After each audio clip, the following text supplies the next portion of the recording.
各位大家好，歡迎收聽香港股市透視，一個由 AI 自動生成嘅每日盤後分析。而家係2025年6月13日嘅香港時間下晝5點。今日港股大市表現受到多重國際及本地因素交織影響，市場波動明顯，投資者情緒亦呈現分化。以下為今日收市後嘅詳細市場總結。香港股市總體概況同埋關鍵數據點。恒生指數今日收報23,892.56點，下跌0.59%，失守24,000點關口。恒生科技指數則跌幅更大，下挫1.72%。成交方面，主板全日成交金額維持活躍，反映資金流動仍然有一定支撐。根據最新月度數據，2025年5月底港股市值達到40.9萬億元，較舊年同期上升24%，而5月平均每日成交金額高達2103億元，顯示市場整體流動性較舊年明顯改善。不過，隨住今日地緣局勢升溫，避險情緒升溫，拖累大市表現。重要板塊同埋行業表現分析，今日板塊表現分化明顯，受中東地緣政治緊張局勢升溫影響，避險資產及資源類股份逆市上揚，黃金及能源板塊成為全場焦點。恒生能源業指數收漲1.9%，油氣設備與服務股如山東麥隆、延長石油國際、赤峰黃金等錄得顯著升幅，部分個股更一度漲超10%至30%。軍工板塊亦都受資金追捧，中航科工等相關股份表現突出。相反，科技股全線受壓，恒生科技指數跌幅明顯。大型科技股如阿里巴巴、比亞迪、美團、聯想集團、京東集團均錄得1%至2%以上嘅跌幅，小鵬汽車更跌超5%。醫藥、汽車、消費等板塊亦都普遍下挫，反映市場風險偏好下降，資金明顯流向防守型同埋避險板塊。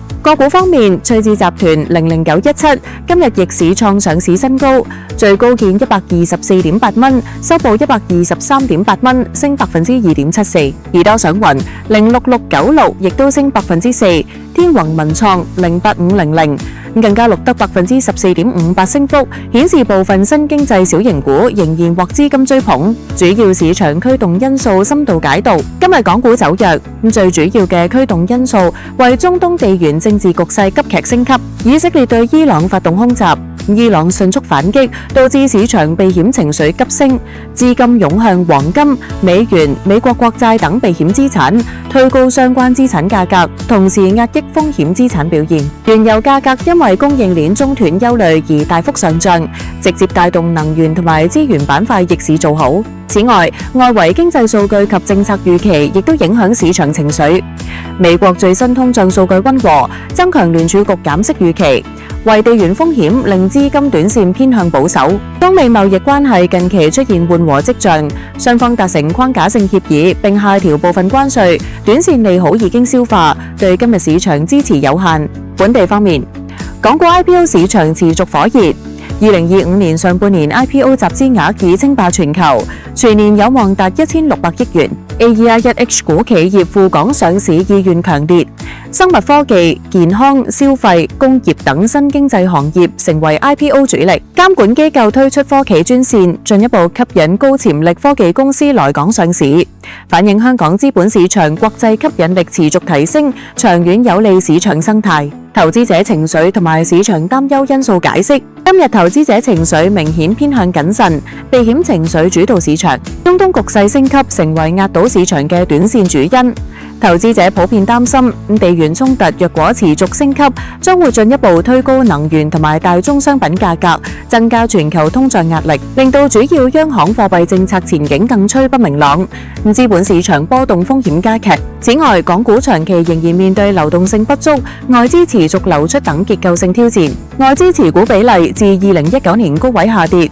反映國際資金對地緣政治、內地經濟及監管政策等多重不確定性有所顧慮。雖然內地資金透過滬港通等嘅渠道持續流入，對市場提供一定嘅支持，但外資撤出壓力未有明顯緩解。行業層面，科技股、消費股等高增長板塊因為估值高企及盈利前景不明，成為資金調整對象。相反，能源、黃金、軍工等板塊因為避險需求同埋資源供應憂慮受惠，短線表現突出。不過專家提醒，資源品板塊波動性高，若果地緣局勢緩和，和，相關資產價格或者會急速回落，投資者需要審慎管理風險。展望後市，港股短期內或者繼續受外部宏觀因素主導，包括地緣政治局勢、全球主要央行政策走向、內地經濟數據及刺激政策進展等。若果中東局勢未見明顯緩和，避險情緒或者係持續壓制市場風險偏好，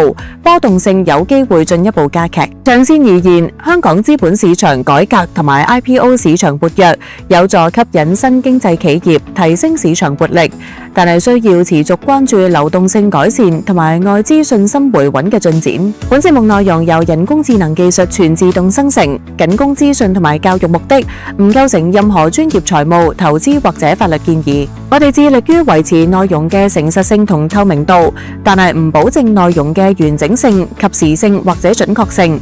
投資涉及風險，包括本金損失嘅可能性。喺做出任何投資決定之前，請諮詢專業財務顧問。